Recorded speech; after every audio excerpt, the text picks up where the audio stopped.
I'm Allison. I'm a reading specialist and I help parents of kids ages 6 through 10 who are struggling with reading.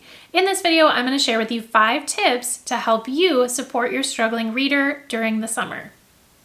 If you haven't subscribed to my channel yet, make sure to do that now and then also hit the little bell so that you don't miss out on any of the brand new videos I post about helping your child with reading. Okay, let's dive into these tips. My first tip is to think about how you can make reading practice fun for your child. So I'm just going to throw some ideas at you, but you have to think about your child and what would be fun and enjoyable for them.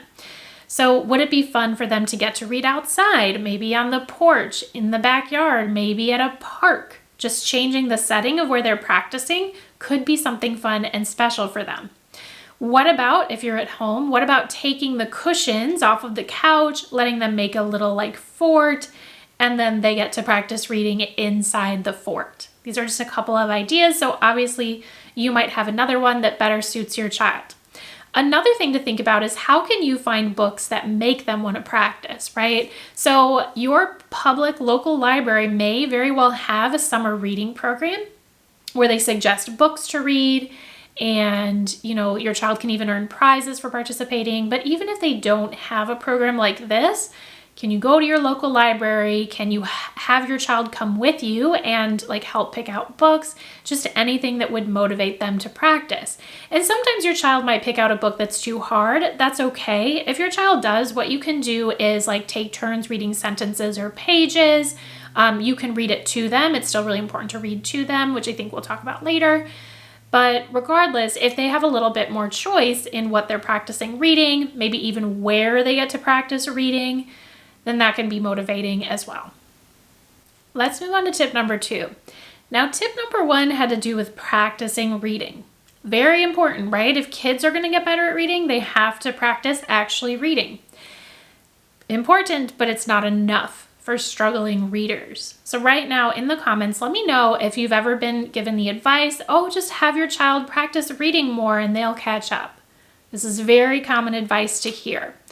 It's well-intentioned, but it's also a little bit misguided. Struggling readers, and really most readers, they also, in addition to practicing reading, they need targeted practice with the skills that they are struggling with. Because reading isn't just one skill. It's not like they pick up the book and boom, they can read. They have to know letter sounds and be able to blend and all of these little sub-skills. So it's really important to give them practice on those little skills so that they can move forward in their reading. So my second tip, therefore, is to find out what phonics skills your child needs to work on, because phonics is the foundation of learning to read, and give them practice with those skills. So you might be wondering, how do I find out what phonics skills they need to work on? I got you covered. I have a free guide. It is in the caption for this video. So go grab that right now. There's a little link you can click to get it, totally free. You grab that guide and in just a few minutes, you will know exactly what phonics skills your child needs to practice. I took the work out of it for you so that you can just focus on giving them that practice. Now, as I said, learning phonics is essential for kids' reading success, right? And many, many times, struggling readers need more practice with phonics. Maybe they've learned some skills. You're we've already been working on phonics. Well, if your child is struggling, they probably need double or triple or quadruple the practice. It just takes more time. So it's really important that you know what skills to focus on, which again, my free guide will tell you. And you give them a little test to see what they need to work on. And then once you know what those skills are, of course, start working on the easiest skill. And that is our next tip. So identify what they need to know. And then our next tip is to have them practice reading and spelling words with those specific phonics skills, okay? So again, make sure that you download that free guide so that you know what skills to focus on. But then once you know, spend maybe 10 minutes 4 times a week. If you can and want to spend longer, great. I'm just talking bare minimum here. Having your child read and spell words with the easiest phonics skill that they missed after they take the little test in the free parent guide, okay? And you can make this super fun, especially with spelling words. Maybe they practice spelling words with sidewalk chalk outside, right? Or maybe you take the kitchen table and you spray shaving cream on it and you let them smear it around, and then they're actually tracing with their finger the words that you want them to spell. This actually cleans the table too. It doesn't leave any marks or stains. You can wipe it clean. Maybe you have magnetic letters for them and they build words on the fridge or on a cookie sheet. There's so many ways that you can make building words fun this summer.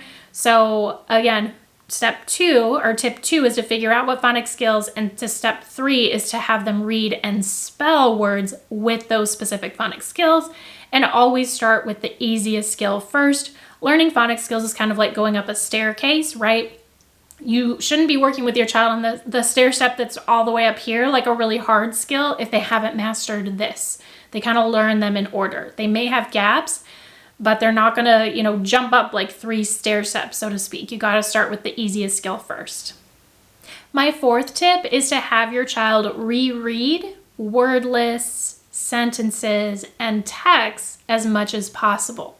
When you're having a child reread, what they're doing is they're building confidence and they're building fluency. If your child is struggling with reading, the first time that they read, a list of words or like some sentences or even a whole text, it might sound really choppy and, they're struggling their way through it, and that is fine. That work is necessary to be able to read something. However, you want them to have that experience of, oh, I read this and it sounded good. I read this and it was easier for me. And really the only way that you get to that is to have them read a word list or a text more than once. Now, if your child is reading longer books, you might not want to have them reread the whole book, but what you can do is have them pick maybe like their favorite chapter or their favorite part or even just their favorite page and reread that, okay? You don't want them rereading a favorite page if it's only like 1 or 2 sentences, right? Just have them read the whole book if it's short. But we're just talking about like maybe your child is reading beginning chapter books. Have them reread their favorite part or favorite chapter, okay? So strategy number 4 is to make opportunities for them to reread texts. My 5th and final tip is to have your child listen to fiction, meaning like stories, and nonfiction, informational texts. And notice that I said listen to. It is so important for them to actually practice reading. And when they're practicing reading, they are working on comprehension, like understanding the text. But if they're struggling with decoding the words, then the main work for them to be practicing reading is to practice decoding the words. But they still also need work on comprehension. And that's where listening to text really comes in. So whether that's text that you read aloud to them, you can go to the library and get different books, have them pick books, read books aloud to them, maybe before bed, but also audiobooks. Maybe that's something that they get to listen to in the car. Kids can really enjoy audiobooks, even if actually reading is hard for them, and it's a great way to work on comprehension.